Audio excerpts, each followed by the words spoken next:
అందరికి నమస్కారం. నేను శిరీష. ప్రస్తుతం మనతో పాటు ఉన్నారు ప్రముఖ ఆధ్యాత్మికవేత్త, త్రిపుర సుందరి పీఠం దైవజ్ఞ బ్రహ్మశ్రీ రమా శర్మ గారు. గురుగారితో మాట్లాడదాం. నమస్కారం గురుగారు. శతమానం భవతమ్మ. గురుగారు, ఈ జనవరి 25న రథ సప్తమి ఉంది. అలాగే సూర్య జయంతి కూడా వస్తుంది. ఆ సూర్య భగవానునికి ఆదివారం చాలా ఇష్టమైన రోజు అంటుంటారు కదా. మరి దాని విశిష్టత, ఆ రోజు విధి విధానాలు ఏం పాటించవచ్చు అంటారు గురుగారు? శ్రీ గురుభ్యో నమః. శ్రీ మహాగణాధిపతయే నమః. సదాశివసమారంభాం వ్యాసశంకరమధ్యమాం అస్మదాచార్యపర్యంతాం వందే గురుపరంపరాం. హరితసగోత్రోత్పన్నం హరిభక్తిపరాయణం శంకరగురువరేంద్రచరణం శరణం ప్రపద్యే. శ్రీమహద్భ్యో గురుభ్యో నమః. అరుణాం కరుణాతరంగితాక్షీం ధృతపాశాంకుశపుష్పబాణచాపాం అనిమాధివ్రయువృతాం అయూకైః అహమిత్యేవ విభావయేద్భవానీం. ఓం శ్రీమాత్రే నమః. రథసప్తమి ఇది ఒక ముఖ్యమైనటువంటి ఒక పండుగ. ఆరోగ్యము, ఆయుష్యము, సౌభాగ్యము ఇచ్చేటువంటి ఒక పండుగ ఇది. సూర్యుడు అవతరించినటువంటి ఒక రోజు అని, సూర్య జయంతి అని కూడా చెప్తుంటారు ఆ రోజు. ఈ సూర్యుడు జయంతి అయితే ఇది మాఘశుద్ధ సప్తమి నాడు సూర్యుడు ఉదయించాడు, అంటే జన్మించాడు అనేటువంటి ఉంది. ఎలా జన్మించాడు? వీళ్ళందరూ కూడా 2-3 జన్మలు ఉన్నాయి, పేరు అదే ఉంటుంది. ప్రపంచం లేదు, సృష్టి లేదు, మొత్తం జలమయం. మొత్తం జలమయం అనేటువంటిది ఉన్నటువంటి ఒక మర్యాకు మీద, వటపత్రం మీద విష్ణుమూర్తి ఒక్కడు మాత్రం పడుకొని ఉన్నాడు. వాడు ఒక్కడే ఉన్నాడు, ఎవరు లేరుగా. విష్ణుమూర్తి. ఆ విష్ణుమూర్తి పడుకొని ధ్యానంలో, యోగ నిద్రలో ఉన్నప్పుడు అతని బొడ్డులో నుంచి తామర చెట్టు బయలుదేరింది. ఆ తామర చెట్టు పెరిగి పెరిగి పెరిగి ఆ నీళ్ళ పైన పువ్వు పూసింది. విష్ణుమూర్తికి తెలియదా ఇది? ఆయన నిద్రలో ఉన్నాడు, ఆయనకేం తెలుసు? నిద్రపోయినాడు. ఎప్పుడు వచ్చిందో, ఎట్టొచ్చిందో, ఆ విత్తనం ఎట్టొచ్చిందో, ఏమైందో కూడా తెలియదు మహానుభావునికి. ఈయన పనుకొనే ఉన్నాడు, యోగ నిద్రలోనే ఉన్నాడు. ఆ జలంలో అంటే నీళ్ళలో ఉన్నాడు కాబట్టి నారాయణుడు. నారా అంటే నీరు, అయనుడు అంటే సేలించినవాడు. నీళ్ళలో ఉన్నాడు కాబట్టి నారాయణుడు. నారము అంటే నీరు అనే అర్థం. ఆయన బొడ్డులో నుంచి పద్మం కూడా వచ్చి బయటికి పెరిగి పెరిగి పెద్దదై నీళ్ళ పైకి వచ్చేసి అక్కడ పెద్ద పువ్వు పూసింది. చాలా పెద్ద పువ్వు, కొన్ని యోజనాల వెడల్పు ఉండబట్టి. ఆ పువ్వు మధ్యలో పుప్పొడి ఉంటుంది. ఆ పుప్పొడిలో నుంచి ఒక వ్యక్తి పుట్టాడు. అతడే బ్రహ్మ, విష్ణుమూర్తి యొక్క కొడుకు. చుట్టూ చూశాడు, ఎక్కడ చూసినా నీళ్ళే ఉన్నాయి. కింద చూస్తే పద్మం ఉంది. ఎక్కడి నుంచి వచ్చింది ఈ పద్మము ఆయనకేం తెలియలేదు. భూమే లేదు, పద్మం ఎక్కడి నుంచి వచ్చింది చెప్పి ఆ పద్మము చూడలో నుంచి, నారంలో నుంచి లోపలికి వెళ్ళిపోయాడు. ఎంత దూరం పోయినా కానీ బ్రహ్మకు అంత దొరకలేదు. చివరి పోయేటప్పుడు అక్కడ విష్ణుమూర్తి కనబడ్డాడు. నువ్వు ఇక్కడ పడుకుంటే నీ బొడ్డులో నుంచి పద్మం రావడం ఏంటిది, అందులో నేను పుట్టడం ఏంటిది, ఎవరు అని చెప్పి లేపాడు. నువ్వెవరు అన్నాడు. నేను పద్మం నుంచి పుట్టిన. ఓహో బ్రహ్మవా అన్నాడు. బ్రహ్మ అంటే ఆది వ్యక్తి, అంటే ఫస్ట్ సృష్టిలో మొట్టమొదటివాడు. విష్ణుమూర్తికి జరామరణాలు అవన్నీ ఏమి లేవు. అతని పుట్టక లేదు, ముసలితనం లేదు, మరణము లేదు. ఆ నీళ్ళలో ఎన్ని యుగాలు ఉన్నాడో మహానుభావుడు తెలియదు. ఓ బ్రహ్మవా అన్నాడు. చూడంటే ఆ నారం నుంచి చూస్తే ఎక్కడ పోయినా ప్రపంచమంతా కనబడుతుంది, అక్కడ మాత్రం ఏం లేదు. ఆ తర్వాత మెల్లగా అయినా నువ్వు వెళ్ళి నీ పని నువ్వు సృష్టి కార్యక్రమం చేసుకోపోన్నాడు. ఎలా చేయాలంటే నీకే తెలుస్తుంది తప అన్నాడు. తప అంటే తపస్సు చేయమని చెప్పి. తప అంటే తపస్సు చేయమని తప అన్నాడు. తప అనేటప్పటికీ తపస్సు చేయమంటుండే. ఎవరి గురించి తపస్సు చేయాలి? అసలు మంత్రం చెప్పలేదు, ఏం లేదు, చెప్పలేదు. వెళ్ళి తప అన్నాడు. పైకి వచ్చాడు, మళ్ళీ తామర పూలలో కూర్చున్నాడు. ఏం తపస్సు చేయాలి, ఏం చేయాలి, ఏమీ అర్థం కావడం లేదు, ఏంటి అని చెప్పి ఆలోచన చేసుకుంటూ మహానుభావుడు ఈయన కూర్చున్నాడు. ఇంతలో ఆ జలంలో నుంచి నురుగంతా వచ్చి ఒక గుడ్డులాగా ఏర్పడింది. ఎక్కడి నుంచి గురువు? నురుగు సముద్రం అలలకు అంతా నురుగు వస్తుంది కదా, ఆ నురుగంతా ఒక అండంలాగా తయారైంది, గుడ్డులాగా తయారైంది, పెద్దగా పెరిగిపోయింది అది. ఈయన చూస్తూ కూర్చున్నాడు మహానుభావుడు. బ్రహ్మ ఏం చేస్తలేడు, చూస్తూ కూర్చున్నాడు. అక్కడికి పోతేనేమో ప్రపంచమంతా విష్ణుమూర్తి యొక్క కడుపులోనే ఉన్నట్టు కనబడుతున్నది. ఇక్కడనేమో ఏమీ లేదు, నీళ్ళే ఉన్నాయి. ఇక్కడ ఇప్పటికిప్పుడు అనుకోకుండా అకస్మాత్తుగా నురుగొచ్చి అదొక అండంలాగా తయారైంది. ఏంటి ప్రకృతి లీల అనుకుంటూ దాన్ని చూసుకుంటూ కూర్చున్నాడు. ఇంతలో అండం పగిలింది, పట్టుమని శబ్దం వచ్చింది. పట్టుమని శబ్దం రాలేదు, ఓం అనేటువంటి ఒక ఓంకార శబ్దం వచ్చింది. అది పగిలినప్పుడు ఆ ఓంకారము మొట్టమొదటి సృష్టికి పూర్వం ఓంకారం జన్మించింది. ఆ పగిలినప్పుడు ఓం అనేటువంటి ఒక శబ్దం, ఓహో ఓంకారం తపస్సు చేయాలన్నా, ఈయన ఓం ఓం ఓం అని వదిలిపెట్టాను మహానుభావుడు బ్రహ్మదేవుడు. ఓంకారాన్ని జపం చేస్తున్నాడు. ఈయన ఓంకారాన్ని జపం చేస్తూ ఉంటుంటే ఆయన శరీరంలో నుంచి ఒక వెలుతురు వచ్చేసింది. బ్రహ్మదేవుని యొక్క శరీరంలో నుంచి వెలుగు వచ్చింది. ఆ వెలుగు ఆ నురుగుకు టచ్ అయింది, తగిలినప్పుడు అందులో నుంచి ఒక రూపం ఏర్పడింది. మహా తేజస్సుతో రూపం ఏర్పడింది. బ్రహ్మాండాలన్నీ కూడా కాల్చేసేటువంటి ఒక తేజస్సు బయలుదేరింది అక్కడి. ఆ తేజస్సులో రూపం ఏర్పడింది. చూశాడు. ఎవరు నువ్వు అన్నారు, ఏమో నాకు తెలియదు అన్నాడు. నువ్వు రమ్మన్నావు, నేను వచ్చాను. అతను ఆదిత్యుడు, మొట్టమొదటి వాడు. ఆది అంటే స్టార్టింగ్ కదా, మొట్టమొదటి ఆదిత్యుడు. ఓహో ఆదిత్యుడవా అన్నాడు. అతనే సూర్య భగవానుడు మొట్టమొదటి ఉద్భవించినటువంటి వాడు. బ్రహ్మ దేవుడి నుంచి వచ్చిన వెలుతురు నుంచి, ఆ గుడ్డులో నుంచి వచ్చినటువంటి వాడు. ఓంకారం వచ్చింది. ఆ ఓంకారాన్ని జపం చేస్తే ఒక పొగమంచులాగా వచ్చేసి అందులో నుంచి బ్రహ్మదేవుని యొక్క శరీరం యొక్క వేడి ఆ నురుగుకు తాకినప్పుడు ఆ నురుగులో నుంచి రూపం ఏర్పడింది. అది ఎంత వెలుగంటే ప్రపంచాన్ని మొత్తం దగ్ధం చేసేటువంటి ఒక వెలుగులో ఉన్నటువంటి ఒక రూపాన్ని ఆదిత్య అన్నాడు. అంటే మొట్టమొదటి వచ్చినటువంటి ఒక రూపం నీదేరా ప్రపంచంలో, అందుకే ఆదిత్యుడు అన్నారు. మొట్టమొదటి వాడు. ఏం చేయాలి అన్నాడు, ప్రపంచాన్ని వెలుగునీయమన్నాడు. ఇంతలో విష్ణుమూర్తి వరాహ అవతారం ఎత్తి భూమిని పైకి తీసుకొచ్చేసాడు. అప్పుడు భూమి మళ్ళీ యథావిధిగా భూమండలం అంతా కూడా ఏర్పడింది. సూర్య భగవాన్ యొక్క వేడి వల్ల మనకు ఆరోగ్యాలు ఉండడము, ఇంత సృష్టి కార్యక్రమాలన్నీ కూడా ప్రారంభమైనాయి. సృష్టి కార్యక్రమాలను ప్రారంభంగా మనందరికీ సూర్యుని వెలుగు లేకపోతే మనం బతకలేం కదా, ఒక క్షణం కూడా ఉండలేం. అందుకే పంచభూతాలు మన శరీరంలో నిమిడీకృతమై ఉంటాయి. భూమి రపో నలోవాయువు. భూమి అంటే పృథివీ. మన శరీరంలో నువ్వు ఎంత అద్దాల తలుపులు వేసుకొని అద్దాలు పెట్టుకొని పడుకున్నా తెల్లారేటప్పటికి నీ గోళ్ళలో అక్కడ ఇక్కడ మట్టి వస్తుంది. ఎక్కడి నుంచి వస్తుంది? చంటి పిల్లలు ఎక్కడ పోరు, ఇంట్లో పడుకుంటారు, వాళ్ళ గోళ్ళల్లో మట్టి వస్తుంది. అది పృథివీ తత్వం. అంటే అంతటా ఉంది, మన శరీరంలో కూడా ఆ మట్టి ఉంది. నీరు, మనకు నీ శరీరంలో నీరు ఉంది, వేడి ఉంది. ఆకాశం, హృదయమే ఆకాశం. భూమి రాపో నలో నిలో నభః. భూమి, ఆపస్సు, తేజస్సు ఇవన్నీ కూడా మనలో ఉన్నాయి. కాబట్టి ఈ పంచభౌతికమైనటువంటి ఒక శరీరం అనేది పంచభూతాలతో కూడుకున్నట్టు. అదే దేవతల యొక్క శరీరం కూడా పంచభూతాలతోనే నిబిడీకృతమై ఉంటుంది. పంచభూతాలలో నీ అగ్ని ఒకటి ఉంటుంది. ఇది అందరికీ కూడా నీవు లేకపోతే ఎవరు బతకలేరు కాబట్టి అందరికీ వెలుగు నీమని చెప్పేశాడు. బ్రహ్మదేవుడు జపం చేసుకుని కూర్చున్నాడు, అయిపోయింది. ఆ తర్వాత మళ్ళీ అమ్మవారి యొక్క దయ వల్ల వీళ్ళ ముగ్గురు పరిపాలన చేయడము ఇదంతా జరిగింది అక్కడ వచ్చే. ఆ తర్వాత కొన్ని కారణాల వల్ల, దానివల్ల ఈ ఎవరు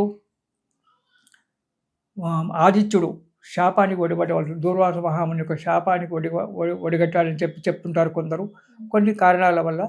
అప్పుడు కశ్యపుడు అనేటువంటి ఒక బ్రహ్మ మానసపుత్రుడు. బ్రహ్మదేవుడు సృష్టి చేయాలంటే ముందు మనకు ఇది కావాలి కదా, అసిస్టెంట్ ఉండాలి. అందుగురించి బ్రహ్మదేవుడిని ఏం చేశాడు, 9 మంది బ్రహ్మలను సృష్టించాడు. వాళ్ళే నవబ్రహ్మలు. బ్రహ్మదేవుని యొక్క మానసపుత్రుడు కశ్యపుడు, ఆదిత్యుడు, వశిష్ఠుడు, వీళ్ళంతా కూడా 8 మందిని సృష్టించాడు. ఆ 8 మందిలో కశ్యపుడు ఒకడు, దక్షుడు ఒకడు.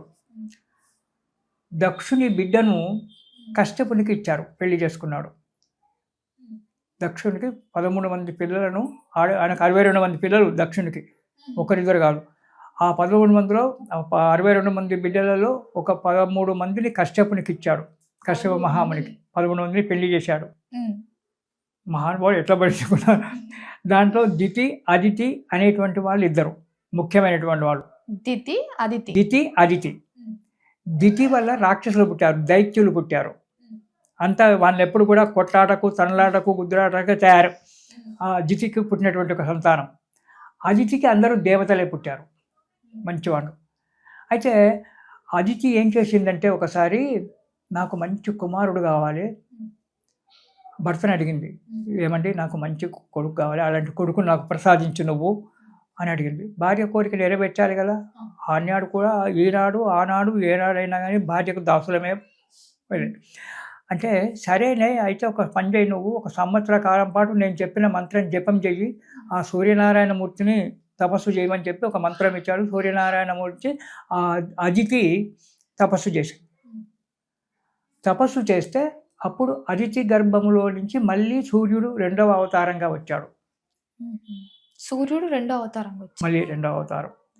అప్పుడు ఆ కశ్యపుని యొక్క జన్మంలో నుంచి, కశ్యపుని యొక్క తేజస్సు వల్ల అదితి యొక్క గర్భంలో నుంచి పుట్టినటువంటి వాడు మొట్టమొదటి సంతానము సూర్యుడు. అతనికే ఆదిత్యుడని మళ్ళీ పేరు ఇక్కడ కూడా. ఉందేహం కశ్యపాత్మజం, కశ్యపుని యొక్క ఆత్మ సంకల్పం వల్ల పుట్టినటువంటి వాడు. దక్షిణి యొక్క బిడ్డకు అదితికి కశ్యపుని వల్ల జన్మించినటువంటి వాడు సూర్యనారాయణమూర్తి.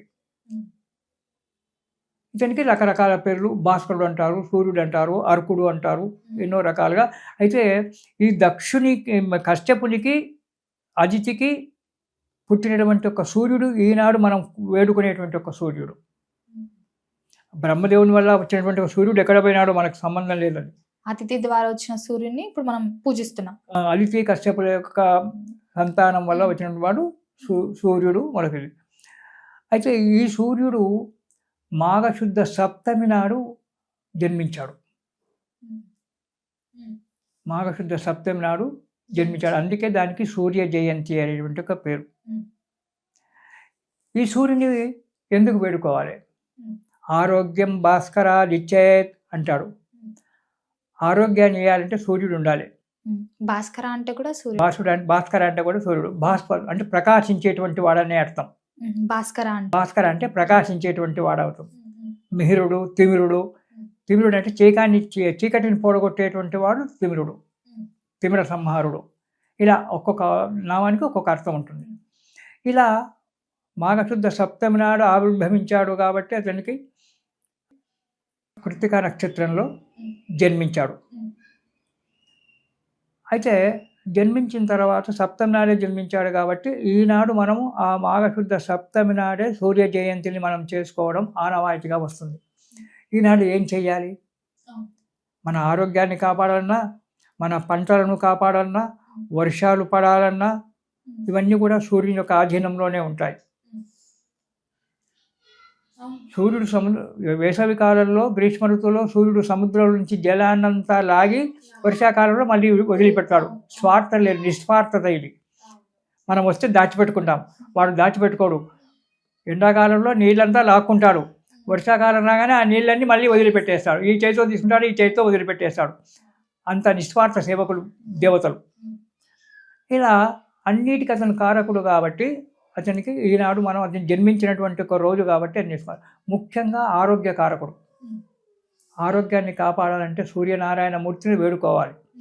అయితే ఇతనికి తెల్ల జిల్లేడు చెట్టు అంటే చాలా ఇష్టం.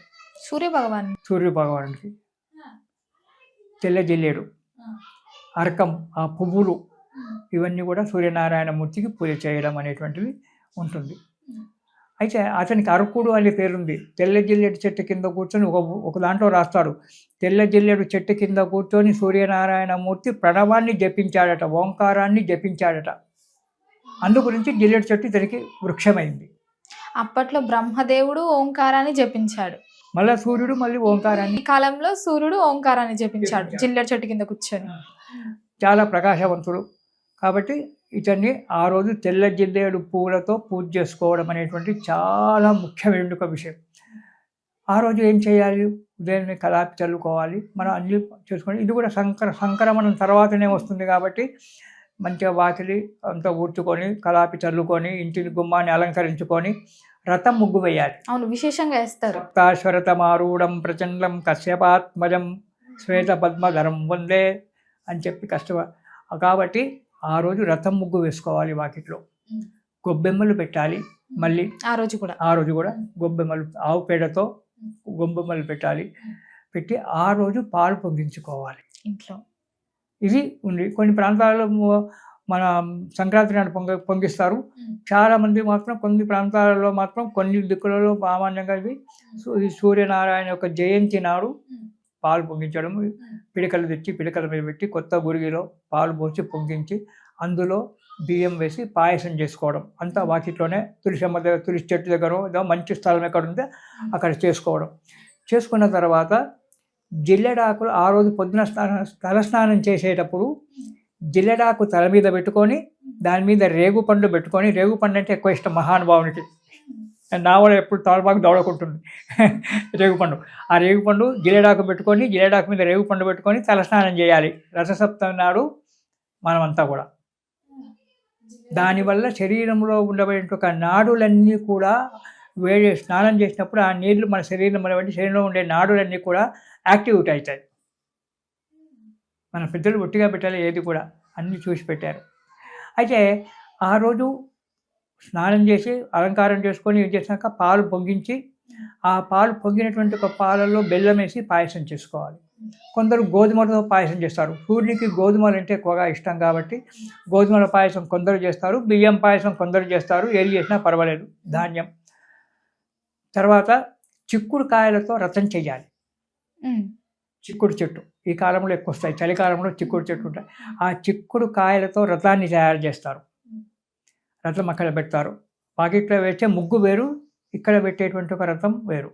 సూర్యనారాయణ ఫోటో ఉంటే సూర్యనారాయణ లేదా తులసి చెట్టు దగ్గర పెట్టుకొని ఆ సూర్య భగవాను చూసుకుంటూ పాటలు పాడుకుంటూ పాయసం చేయడము, రథం తయారు చేసి పెట్టడము. పాయసం రెడీ అయిన తర్వాత మన 7 చిక్కుడాకులలో 9 చిక్కుడాకులలో నైవేద్యం పెట్టాలి. ఆకులు చిక్కుడు ఆకులు ఉంటాయి కదా, చిక్కుడు కాయలతో రథం చేయాలి. చిక్కుడు కాయలతో రథం చేయాలి. వాటిపైన ఆకులు పెట్టి, వాటిపైన పక్కకు ఆకులు పెట్టి, సూర్యుని యొక్క రథానికి 7 గుర్రాలు ఉంటాయి. ఆ 7 గుర్రాలకు 7 ఆకులలో నైవేద్యం పెట్టాలి. సూర్యుని యొక్క రథసారథి విరత కుమారుడు అరుణుడు, నడుములు లేనటువంటి ఒక వ్యక్తి రథసారథి. కద్రువ వినత ఉంది. కద్రువకేమో నాగుబాములు పుట్టాయి, వినతకేమో గరుత్మంతుడు అనూరుడు పుట్టాడు. గరుత్మంతుడు ఎగురుకుంటూ పోయినాడు, విష్ణుమూర్తికి వాహనమైనాడు. అనూరుడు నడుములు లేవు. ఈ నడుములు లేని వాడు మహానుభావుడు సూర్యుడు సారథిగా చేసుకున్నాడు. ఆ సారథికి ఒక నైవేద్యము పెట్టాలి. తక్కినది అయిన దాన్ని సూర్యభగవానుడికి సాక్షాత్ కనిపించేటువంటి ఒక సూర్యభగవానుడికి నైవేద్యం పెట్టి అది మనం ప్రసాదంగా తీసుకోవాలి. తీసుకొని సాయంకాలము కొందరు భోగిపళ్ళు ఆనాడు పోస్తారు, కొందరు ఈనాడు కూడా కొన్ని ప్రాంతాల్లో రథసప్తమి నాడు కూడా పిల్లలకు భోగిపళ్ళు పోయడము. ఎందుకంటే భోగిపళ్ళు ఎందుకు పోస్తారంటే ఆరోగ్యం బాగుండాలి, పిల్లలకు దృష్టి దోషాలు పోవాలి. 12 సంవత్సరాలకు బాలారిష్ట దోషాలు ఉంటాయి కాబట్టి ఆ దోషాలన్నీ కూడా పోవడానికి చేయాలి పూజ. ఇప్పుడు భోగి పండ్లు పోయొచ్చు అన్నారు కదా, సేమ్ మనం భోగి రోజు ఎట్లా పోసుకుంటామో సేమ్ ఈ రథ సప్తమి రోజు కూడా అలాగే అదే విధంగా ఆ రోజు ఎట్లా పోస్తామో అదే విధంగా మళ్ళీ ఈ రోజు కూడా కొన్ని ప్రాంతాలలో ఉంది, కొన్ని ప్రాంతాలలో లేదు. అది ప్రాంతీయ ఆచారాలు, అంతేగాని కరెక్ట్ అనేటువంటి ఒక విషయం నేను చెప్పలేను. కొన్ని ప్రాంతాలలో ఉంది, నేను చూశాను కూడా, అందుకే చెప్తాను. పోయడం మంచిది. ఎందుకంటే చిన్నపిల్లలకు 12 సంవత్సరాల వరకు బాలారిష్ట దోషాలన్నీ ఉంటాయి. ఆ దోషాలన్నీ వెళ్ళిపోవడానికి ఈ భోగి పళ్ళు పోయడం. అందులో రేగుపళ్ళు ఉంటాయి. ఆ రేగుపళ్ళు సూర్యనారాయణమూర్తికి చాలా ఇష్టం. బదరీ ఫలం అంటాం, చాలా ఇష్టం బదరీ ఫలం. అందులో నువ్వులు ఉంటాయి. ఇవన్నీ ఇస్తాం కాబట్టి ఆ దోషాలు నవగ్రహాల యొక్క దోషాలు పోయి, బాలారిష్ట దోషాలు పోయి పిల్లలు ఆరోగ్యంగా ఉండాలి అని చెప్పి చేస్తారు. కొందరు వేద మంత్రాలు ఇవి నేర్చుకునేటువంటి వాళ్ళు సూర్యనారాయణ పూజ చేసి అర్ఘ్యం వదులుతారు. 12 అర్ఘ్యాలు చేస్తారు. కొందరు సూర్య నమస్కారాలు చేస్తారు. ఇలా ఎవరికి తోచినట్టుగా, వాళ్ళకి తోచినట్టుగా వాళ్ళు చేస్తారు. ఏది అవన్నీ మంత్రాలు అవన్నీ లేకుండా సూర్యనారాయణమూర్తికి 7 సార్లు అర్ఘ్యం వదిలిపెట్టి, మొత్తం 12 సార్లు అర్ఘ్యం వదిలిపెట్టి 12 ప్రదక్షిణాలు చేసి సూర్యనారాయణమూర్తికి నమస్కారం చేసుకొని మమ్మలను మా కుటుంబాన్ని కాపాడు నాయన అని చెప్పి దండం పెట్టుకుంటే చాలు. ఉమ్, ఈ విధంగా మనం సూర్య జయంతి కనుక చేసుకున్నట్టయితే ఆరోగ్యాన్ని కాపాడుతాడు, మనకు ఆయుష్నిస్తాడు. అనుకున్న పనులు ప్రత్యక్ష సాక్షి సూర్యనారాయణుడే కదా మనకు కనబడేవాడు. కాబట్టి అన్ని రకాలుగా మనకు సాక్షిభూతంగా ఉండి మనకు మనం చేసేటువంటి ఒక ధర్మము కానీ అధర్మం కానీ ఆచార వ్యవహారాలు కానీ చూసేవాడు సూర్యుడు చంద్రుడు ఇద్దరే. వీళ్ళు అక్కడ పోయి యమధర్మరాజుకు చెప్తారు, జాగ్రత్త నాయన, వీళ్ళు చూస్తున్నారు, వీళ్ళిద్దరు నువ్వు ఏ తప్పు చేసినా వీళ్ళ కనబడుతుంది ఉమ్, ఉమ్, కాబట్టి జాగ్రత్త. అందుకే మనం తప్పులు చేయకుండా ధర్మాన్ని కాపాడుకుంటూ ధర్మంగా మనం నడిచినట్లయితే అక్కడ కూడా పలానా రామశర్మ పలాని అమ్మాయి శిరీష ఉంది, చాలా మంచి వాళ్ళు, మంచి పిల్లలు, వాళ్ళకి ఏం చేయక నాయన అని చెప్పి యమధర్మరాజుకు వాళ్ళకి దూతలను పంపించి లెటర్ రాసి పంపిస్తారు, రికమెండేషన్ చేస్తారు. అందు గురించి ప్రత్యక్ష సాక్షులైనటువంటి యొక్క సూర్యనారాయణమూర్తిని మనం ఈ విధంగా సేవ చేసుకుంటే ఆరోగ్యం బాగా ఉంటుంది, అన్ని విధాల సంతోషంగా ఉంటాము.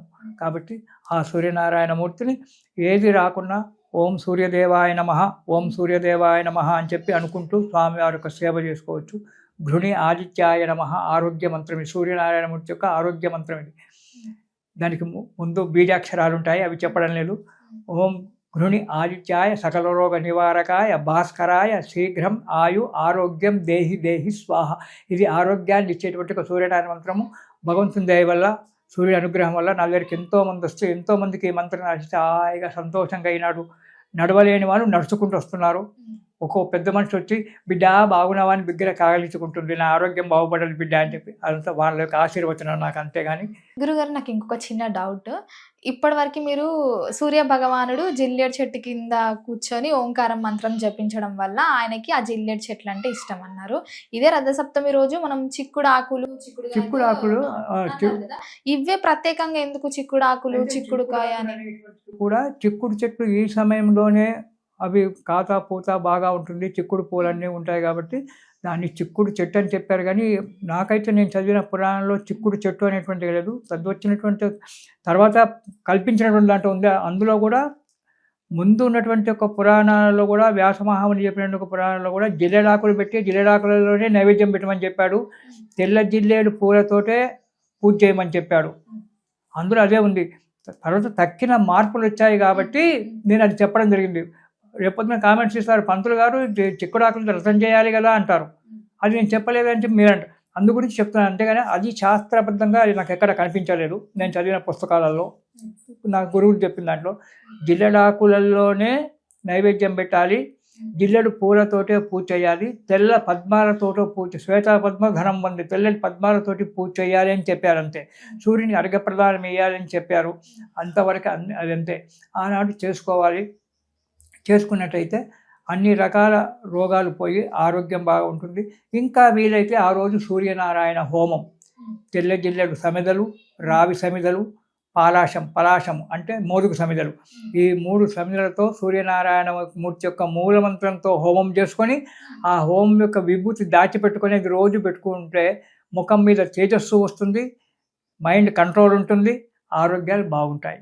ఈ విధంగా మనం రేపు సరస్వతి నాడు మనం వీలైనంత వరకు చేసుకొని సూర్యనారాయణమూర్తి యొక్క అనుగ్రహాన్ని పొందుదాము. ఇది శుభం.